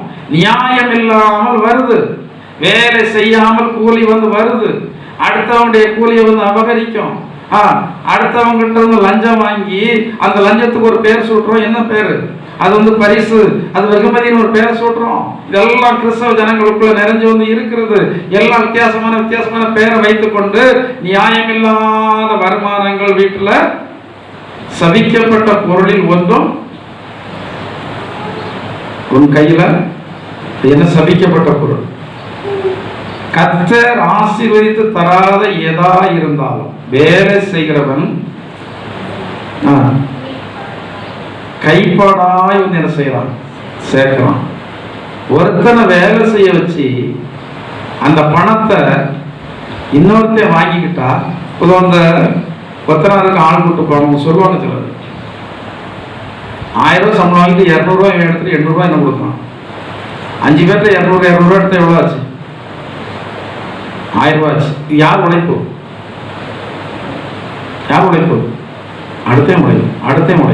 அடுத்த உழைப்பை இவன் வந்து என்ன செய்யறான்? எடுக்கிறான். இதே மாதிரி எங்கேயாவது வேலைக்கு ஆள் கூட்டிட்டு போயிட்டு இவங்க கமிஷன் மாதிரி எடுப்பாங்க. இவங்க இருதையும் சொல்லும், நீ ஆள் கூட்டிட்டு போனாலும் எடுக்கிறது தவறு இல்லை அப்படி சொல்லும். அடுத்த போல எங்கேயாவது ஏதாயிலும் ஏற்பாடு பண்ணி கொடுப்பாங்க, லோனோ இல்லாவிட்டா எல்லாத்தையாவது ஏற்பாடு பண்ணி கொடுத்துட்டு அதுல ஒரு பெரிய தொகை வந்து எடுத்துருவாங்க. இது நடைமுறையில் இருக்கக்கூடியதான காரியம்தான். அடுத்தவர்களுடைய பணம் உங்களுக்கு வந்தால் அது உங்களுக்கு ஆசீர்வாதமா இருக்கவே நியாயம் இல்லாமல் வருகிறது. பைபிள் சொல்லப்பட்டிருக்கிறது அல்லவா, அநியாயமாய் வந்த அதிக பொருளிலும் நியாயமாய் வந்த கொஞ்ச பொருளை உத்தமம். கொஞ்சமா இருந்தாலும் பரவாயில்ல, கொஞ்சமா பணம் இருந்தாலும் பரவாயில்ல, நீங்க கொஞ்சமா சாப்பிட்டாலும் பரவாயில்ல. அநியாயம் பண்றவங்க எல்லாம் நல்லா வாழ்ந்துட்டு இருப்பாங்க. நீங்க நியாயமா இருந்து நீங்க கொஞ்சம் கொஞ்சமா சாப்பிடுறீங்க, கொஞ்சமா உடுத்துறீங்க, ஆண்டவர் உங்களோடு கூட இருப்பார். அதை எப்ப உணர முடியும்னா இக்கட்டுன்னு சொல்லி ஒரு நேரம் வரும்போது உணர முடியும். சரி, நம்முடைய இருதயம் வேத வசனத்தால் எப்போது எப்படி இருக்கும்? ஒரு நேரமாவது பைபிள் வாசி முடிச்சாலும் கை வைத்து பார்க்கணுமா? கையை பார்க்க ஒரு நேரமாவது பைபிள் வாசி முடிச்சுட்டே பாஸ்டர் அந்த சாமிக்கு தானே வைக்கிறார் பேசலாம். மற்றவங்க படிக்கலையா? சோத்திரம் ஆண்டவரே, உண்மையிலே படிக்கலையா? இல்லாட்டா கையை வைக்கிறது வெட்கப்படுறீங்களா? இல்லாட்டா இவர் சொல்லி நம்ம கை வைக்கிறது எனக்கு விளங்கலை. சோத்திரம். படிக்காதவங்க நீங்க ஆண்டவருக்கு கணக்கு கொடுக்கணும். நல்லா வாசிக்க தெரிஞ்சவங்க நீங்க வந்து என்ன செய்யலாம்? வாசிக்க தெரிஞ்சவங்க நீங்க வந்து படிக்கலாம். உங்களுக்கு இந்த அறிவை தந்ததற்காக, இந்த படிப்பறிவை தந்ததற்காக யார் மனசாப்படுவார்? ஆண்டவர் மனசாப்படுவார். ஆண்டவர் மனசாப்படுவார். படிக்க படிக்க உங்களுடைய இருதயம் தேவனுடைய வார்த்தையால் நிரப்பப்பட்டிருக்கும். இந்த தேவனுடைய வார்த்தையால் உங்களுடைய இருதயம் நிரப்பப்பட்டிருக்கும் போது நீங்கள் திசை கட்டு போகவே மாட்டீங்க. நீங்க சரியான வழியில தான் போவீங்க. ஆண்டவர் உங்களை அழகான வார்த்தையின்படியே நடத்திட்டு வருவார். இன்னைக்கு வார்த்தை தெரியாதபடினாலதான் நம்ம நியாயம் இல்லாமல் பேசுறோம். வார்த்தை தெரியாதபடினாலதான் நம்ம நியாயம் இல்லாமல் நடக்கிறோம். நம்முடைய இருதயத்துல வார்த்தைகள் ஆழமாக எழுதப்படவில்லை. வசனங்கள் விழுந்த உடனே யார் பொறுக்குகிறானா? விசுவாசித்து விடக்கூடாது என்று சொல்லி, இந்த விசுவாசம் வந்து விடக்கூடாது என்று சொல்லி சாத்தான் இருதயத்தில் உள்ளதான வார்த்தையை என்ன செய்து போயிடறான். நீ கேட்டு நல்லா கேட்டுட்டு இருக்கிறீங்க, வெளியே போனோடனே என்னத்த பேசினான்னு கேட்டா சில இடங்கள்ல மீட்டிங்லாம் போயிட்டுருவாங்க. நீங்க நல்லா இருந்து கூட்டம் அப்படிம்பாங்க. பரவாயில்லையே, பேச ரொம்ப நல்லா இருந்தது. என்ன சொன்னாரு நல்லா இப்படியே தலைய சொல்லுவாங்க. என்ன சொன்னாரு தெரியலையே, நல்லா பேசினாரு, பைபிள் வசனம் பேசினார், எதை பேசுவாரு?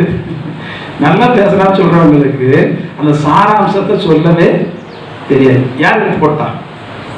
இங்க இருக்கிற வரைக்கும் இந்த உணர்வெல்லாம் இருக்கும். சரி, இனிமே கொஞ்சம் ஜோமனமும், இனிமே கொஞ்சம் பைபிள் வாசிப்போம், இனிமே கொஞ்சம் ஆண்டவருக்காக வாழ்வோம் இருக்கும். வெளியே போன உடனே இந்த எண்ணமே நம்மளை விட்டு இல்லாமல் போயிடும். சாத்தான் அந்த எண்ணத்தை, அந்த வார்த்தை மூலமாக வந்திருக்கிறதான அந்த சாரத்தை நம்மளை விட்டு வெளியே எடுத்து விடுகிறான். அப்படி வெளியே எடுத்து விட்டான்னா நமக்கு விசுவாசம் இல்லாமல் போய். அடுத்தபடியாக அதே அதிகாரத்தில் 13வது வசனத்துல சொல்லப்பட்டிருக்கிறது, சோதனை வரும்போது விசுவாசம் அவர்களை விட்டு வந்து என்ன செய்யுது? போய் விடுகிறது.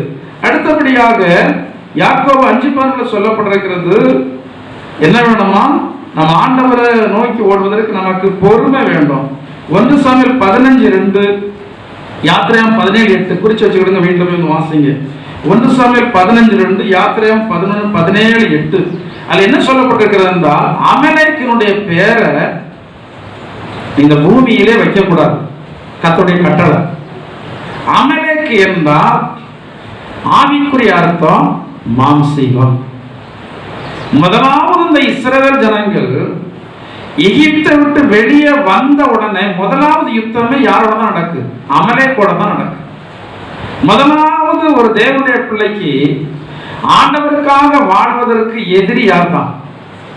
நீங்க தான். நீங்க தான் முதல் எதிரி. நீங்க சாத்தானுக்கு இடம் கொடுத்தாலும் சாத்தான் இடத்துல கிரியை செய்ய முடியும். முதல் எதிரி நாம் தான். நாம் என்பது என்ன? நமக்குள் இருக்கிறதான மாம்சீகத்தினுடைய சுபாவங்கள். எல்லா மனுஷருக்குள்ளாகவும் என்ன சுபாவம் இருக்கிறது? மாம்சத்தின் கிரியைகள் வெளியரங்கமாய் இருக்கின்றன. ஒரு பெரிய ஒரு அட்டவணையே கலாத்தியத்தில் இருக்கிறது. அவையாவன பிரச்சாரம், வேசித்தனம், அசுத்தம், காமவிகாரம், பில்லிசூனியம், பகைகள், சண்டைகள், விரோதங்கள், களியாட்டுகள், நிறைய காரியங்கள் சொல்லப்பட்ட 21 விதமான காரியங்கள் நினைக்கிறேன். அவ்வளவு சுபாவங்களும் மனுஷனுடைய இருதயத்திற்குள்ள இருக்கு. இதுதான் ஆண்டவரை நம்ம பின்பற்றி கடந்து போகாதபடி நமக்கு என்னத்தை உருவாக்குகிறது? தடையை உருவாக்குகிறது. ஆண்டவருக்காக வாழ்வதற்கு முதல் எதிரி இது அமலேக்காகிய மாம்சீகம். இந்த மாம்சீகத்தை நம்ம அழிப்பதற்கு நமக்கு என்ன தேவைப்படுது? ஆவியின் பலம் தேவைப்படும். இந்த மாம்சீகத்தினுடைய சுபாவத்தை யாராலையும் மாற்ற முடியாது. என்னை அடிக்கடி என்னுடைய தாயார் சொல்லுவாங்க, நிறைய இடத்துல என்னை குறித்து சாட்சி சொல்லியிருக்காங்க.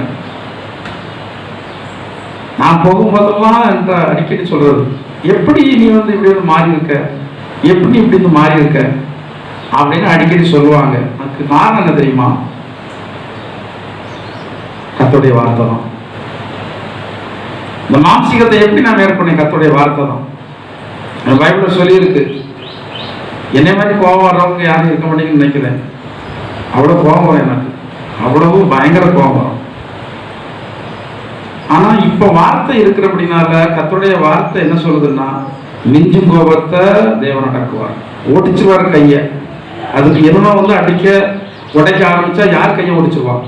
ஏன்னா பைபிள் சொல்ற மிஞ்சும் கோபத்தை யார் அடக்குவார்? அந்த கோபம் மிஞ்சி போகக்கூடாது. ஆம்பளையா இருந்தாலும் சரி, பொம்பளையா இருந்தாலும் சரி.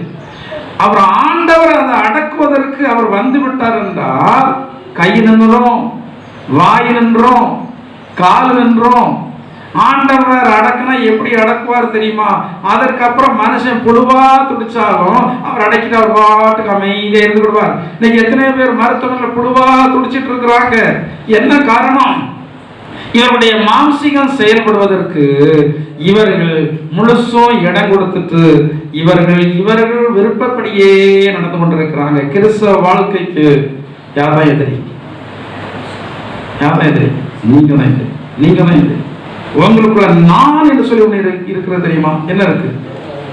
அதான் சொல்லுவாங்க, என்ன ஆங்காரம் சொல்லுவாங்க, நான் யாருக்குள்ளே இருக்கக்கூடாது, என் குடும்பம் இருக்கக்கூடாது, என் ஜாதி இருக்கக்கூடாது, என் பணம் இருக்கக்கூடாது, என் அழகு இருக்கக்கூடாது, என் ஞானம் இருக்கக்கூடாது, என் புத்தி இருக்கக்கூடாது, என் படிப்பு எதுவுமே மனுஷன் நினைச்சு பார்க்கவே கூடாது. ஒருவன் தான் பெரிதென்று சொல்லி நினைக்க வேண்டுமானால் ஆண்டவராகிய இயேசு கிறிஸ்துவை அறிந்திருக்கிற அவர் இருக்கிற வரைக்கும் தான் பெரிய ஆளு.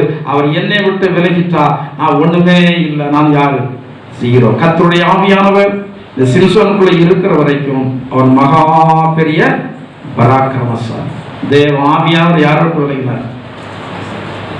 சிம்சோனை விட்டு விலகுனா செத்த நாய் தானே, அப்படிதானா? செத்த நாய் தான். ஒரு கழுத தாடை எலும்புல எத்தனை பேரை கொண்டான்? 1000 பேரை கொண்டான். இவன் யார் மேல வெற்றி கொண்டானோ கடைசியில் அவங்ககிட்ட சரண்டர் ஆகிற ஒரு நிலைமை வந்துட்டு பெலிஸ்தரை வெற்றி கொண்டான். ஆனா அந்த பெலிஸ்தர் இடத்துல இவன் சரண்டர் ஆகக்கூடிய ஒரு சூழ்நிலை வந்துச்சு. என்ன காரணம் தெரியுமா? அவனுக்குள்ள இருந்தவன் ஆவியானவர் என்ன செய்தார்? விலகிட்டார். விலகுவதற்கான காரணம் பிரதிஷ்டை என்ன செய்தது? பிரதிஷ்டை உடைக்கப்பட்டு விட்டது. அவன் யாரு? நசரேயன். அவன் நசரேயனாக இருந்தபடினா அவனுக்குள்ள பலம் இருந்தது. நசரேயன் என்றால் யார்? பிணத்தின் இடத்துல போகக்கூடாது, திராட்சரசம் குடிக்கக்கூடாது, பிறந்தது முதல் சாகர வரைக்கும் முடியல தலையில சவரகன் கத்தி படக்கூடாது. இப்ப இவனுக்குள்ள இருந்ததான மகா பெரிய பலம் போவதற்கான காரணம் நசரேயன் என்றதான அந்த பிரதிஷ்டை என்ன செய்யப்பட்டது? உடைக்கப்பட்டது. முதல் இவனாகவே உடைப்பதற்கான ஒரு காரணம், இவன் செத்த சிங்கத்தினிடத்துல போனா ஒன்று தீட்டுப்பட்டது. அடுத்தாற் போல இவன் தவறான வழிகளில் கடந்து போனான். அங்க ஒரு ஸ்திரீ இவனுடைய தலையில இருக்கிற அனைத்து சடைகளை எடுத்து போட்டான். ஆவியானவர் விலகினார். அவன் சொல்றான், முன் போல அப்பாவேன்னு சொல்றான். ஆவியானவர் இருந்தா நீங்க பலசாலி. எந்த மனுஷன் உங்களை மேற்கொள்ள முடியாது. நீங்க ஆவியில பலன் கொண்டு பாருங்களேன். மனுஷன் தொட்டா அழைஞ்சிருவான், உங்களை சாத்தா உங்க பக்கத்துல எரிஞ்சிருவான். ஆனா அந்த பலம் உங்களுக்குள்ள வராது அப்படின்னா நீங்க பயந்து கொண்டு இருக்கிறீங்க. நீங்க பயப்பட அவசியம் இல்லை. எந்த மனுஷன் ஒண்ணுமே செய்ய முடியாது. சொல்வார்கள் அல்லவா, என் முடிய கூட அசைக்க முடியாதுன்னு சொல்லி சொல்வார்கள் அல்லவா? ஏன் அப்படி சொல்றாங்க? நம்முடைய தலையில் உள்ள முடியெல்லாம் எவ்வளவு அன்புள்ள தெய்வம் தெரியுமா? ஒரு முடி விழுந்தா கூட யார்கிட்ட சொல்லிக்கலாம்? இந்த வெள்ளி பாசம் தலையில் இருக்கிற முடி நான் விளப்புறேன்னு யார்கிட்ட சொல்லிக்கலாம்? ஆண்டோட சொல்லு. அவ்வளவு பாதுகாப்பையா இருக்கு. ஆனா நம்ம பயந்து விட்டு அலைகிறோம். ஜனங்கள் நம்ம கூட சவால் விடலாம், ஒன்றும் பயப்பட வேண்டிய அவசியமே இல்லை. அவங்க கொக்கரிக்கலாம். காலையிலையும் மாலையிலையும் யார் கொக்கரிச்சா? பலியாத்து காலையிலையும் வருவான், மாலையிலையும் வருவான். ஒவ்வொரு நாளும் நான் உன்னை அழிச்சிருவேன் சொல்லிட்டு தான் இருப்பான். ஆண்டவர் விட்டாதான் அழிக்க முடியும். ஆண்டவர் விடத்தை அழிக்கவே முடியாது. பிரதிஷ்டை மத்தனை விட்டுறக்கூடாது. ஆவியானவர் உங்களுக்குள்ள இருக்கிறவரை நீங்கள் விட்டுறக்கூடாது. அவரை நீங்கள் பாதுகாத்துக் கொள்ள வேண்டும். அவரை பாதுகாக்கணும்னா அவருக்கு விருப்பம் இல்லாத காரியத்தை செய்யக்கூடாது. அவருக்கு விருப்பம் இல்லாத இடத்துக்கு போகக்கூடாது. அவருக்கு விருப்பம் இல்லாத பேசக்கூடாது. நீங்கள் தேவனுடைய வார்த்தையால் நிரப்பப்பட்டு அந்த வார்த்தையினுடைய அடிச்சோடுகள் நீங்கள் நடந்து கொண்டிருந்தால் உங்களுக்குள்ள மகா பெரிய பலம் இருக்கும். உங்களை மேற்கொள்ள எந்த சக்தியாலும் முடியாது. உங்களை மேற்கொள்வதற்கு எந்த மனுஷனாலும் முடியாது. எந்த சூழ்நிலையிலும் உங்களை மேற்கொள்ள முடியாது. நீங்கள் முன்வைத்த காலை பின்வைக்காதபடிக்கு நியமித்திருக்கிற ஓட்டத்துல என்ன செய்ய? பொறுமையோடு ஓடுங்க. யாக்கோபுல சொல்லப்பட்டிருக்கிறதல்லவா? பொறுமையோடு என்ன செய்ய? பொறுமையோடு ஓடுங்க. அப்போதுதான் உங்களுடைய விசுவாசம் காக்கப்படும். இப்படிப்பட்டதான் நல்ல அனுபவங்களை கர்த்தர் உங்களுக்கு தந்து ஆண்டவருக்காக வாழ்வதற்கு கர்த்தர் உதவி செய்து வரப்போற நாட்கள் அதனால் வருகிறதான எல்லா நன்மைகளும் உங்களுக்கு தருவாராக. எல்லா வளங்கள் குறித்து தேவனிடத்தில் நாம் நம்மை தாழ்த்தி ஒப்புக் கொடுப்போம். ஹல்லேலூயா. கர்த்தாவே நன்றியோடு ஸ்தோத்திரிக்கிறோம். ஆண்டவரே கர்த்தாவே நன்றியோடு ஸ்தோத்திரிக்கிறோம். விசுவாசத்தினால் நீதிமான் பிழைப்பான், விசுவாசியே பதறாதே. விசுவாசத்தினால் நீதிமான் பிழைப்பான், விசுவாசியே பதறாதே. கலங்காதே திகையாதே விசுவாசியே, கல்வாரி நாயகன் கைவிடாதே. கலங்காதே திகையாதே விசுவாசியே, கல்வாரி நாயகன் கைவிடாதே. விசுவாசத்தினால் நீதிமான் பிழைப்பான், விசுவாசியை பதறாதே. விசுவாசத்தினால் நீதிமான் பிழைப்பான், விசுவாசியை பதறாதே. தேவன் கைகளும் பொருளிடாதே, பாசத்தால் உன்னை சோதிப்பாரே.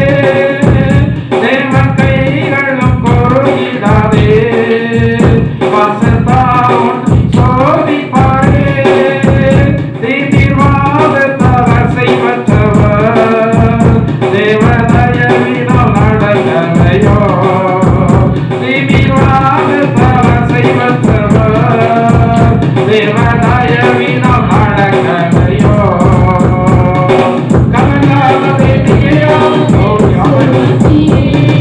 கல்வாரி நாயகன் கைவிடாதே. கலங்காதே திகையாதே விசுவாசியே, கல்வாரி நாயகன் கைவிடாதே. விசுவாசத்தினால் நீதிமான் பிழைப்பான், விசுவாசியே பதறாதே. விசுவாசத்தினால் நீதிமான் பிழைப்பான், விசுவாசியே பதறாதே. ஹல்லேலூயா. கர்த்தாவே நாங்கள் நன்றியோடு ஸ்தோத்திரிக்கிறோம். எங்கள் அன்பின் பரலோக பிதாவே, நல்ல இயேசுவே, இந்த வாரத்திலும் இந்த முதல் நாளிலே உம்முடைய சன்னிதானத்திலே கடந்து வந்து ஜீவனுள்ள தேவனாகிய உம்மை ஆராதிக்க மகிமைப்படுத்த கர்த்தர் எங்களுக்கு கிருபை செய்தீர். மீண்டுமாக அதன் மூலமாக எங்களை ஆசீர்வதித்தீர். நாங்கள் நன்றியோடு ஸ்தோத்திரிக்கிறோம். ஆண்டவரே, கேட்ட சத்தியங்களின்படி நடக்கத்தக்கதாக கர்த்தர் எங்கள் எல்லாரையும் பலப்படுத்துவீராக. நாங்கள் உமக்கு நேராக ஓடுகிறதான ஓட்டத்தை தடை பண்ணுகிறதான எல்லா காரியங்களும் அடையாளம் கண்டுகொண்டு நாங்கள் அவைகளிடம் மீட்கப்பட்டு தொடர்ந்து நோக்கி பிரயாணம் பண்ணத்தக்கதாக தேவன் தாமே எங்களுக்கு கிருபை தர வேண்டுமாறு ஜெபிக்கிறோம். ஆண்டவரே, இந்த ஆவிக்குரிய ஓட்டத்தில் நாங்கள் தளர்ந்து நின்று விடாதபடி கர்த்தர் தாமே முடிவு வரைக்கும் உமக்கென்று ஓடத்தக்கதாக கர்த்தர் தாமே கிருபை தாருங்க. ஆண்டவரே கர்த்தாவே நன்றியோடு ஸ்தோத்திரிக்கிறோம். நல்ல போராட்டத்தை போராடி ஓட்டத்தை முடித்தேன்னு சொன்னதால பக்தனுடைய வார்த்தையின்படி கிறிஸ்துவுடைய நாள் பரியந்தோ எங்களுடைய மரண நாள் பரியந்தோ நாங்கள் உண்மையை பார்த்து ஓடத்தக்கதான கர்த்தாவே கிருபையை பரிசுத்த ஆவியானவருடைய அபிஷேகத்துடைய பலனை எங்கள் ஒவ்வொருவருக்கு தர வேண்டுமாறு ஜெபிக்கிறோம் ஆண்டவரே. வந்திருக்க எல்லாரையும் ஆசீர்வதிங்க. வராத ஜனங்களை வர நாட்கள் அழைத்து வாருங்க. சமீபத்திலும் இந்தியாவின் பல மாநிலங்கள் வெளிநாடுகள் எங்களோடு ஐக்கியப்பட்டிருக்க உண்டு. எல்லாரையும் கர்த்தர் ஆசீர்வதிப்பீராக ஆண்டவரே. எல்லாரையும் சத்தியத்தின் பாதையில் நீங்கள் வழிநடத்துங்க. இந்த வாரம் முழுவதும் எங்கள் ஒவ்வொருவருக்கும் கர்த்தாவே ஸ்தோத்திரம் ஆண்டவரே. உம்முடைய ஆசீர்வாதத்தை நீங்கள் தருவீராக. இவருடைய போக்குவரத்து பிரயாணங்கள் எல்லாவற்றையும் கர்த்தர் பாதுகாத்துக் கொள்ளுங்க. கொடிய வியாதிகளுக்கு எங்கள் எல்லாரையும் கர்த்தர் காத்துக் கொள்வீராக. சத்துருடைய கண்ணிகள் பொல்லாத மனுஷனுடைய தீமையான கர்த்தாவே ஆலோசனை தீமைகள் எல்லாவற்றிற்கும் எங்கள் எல்லாரையும் விலைக்கு காத்துக் கொடுங்க. வருகை தாமதிக்குமானால் மறுபடியும் உங்க சன்னிதானத்திலே கடந்து ஆராதிக்க தேவன் தாமே கிருபை வழிநடத்த வேண்டுமாறு இயேசுவின் நாமத்தால் ஜெபிக்கிறோம் ஜீவனுள்ள பிதாவே. ஆமென்.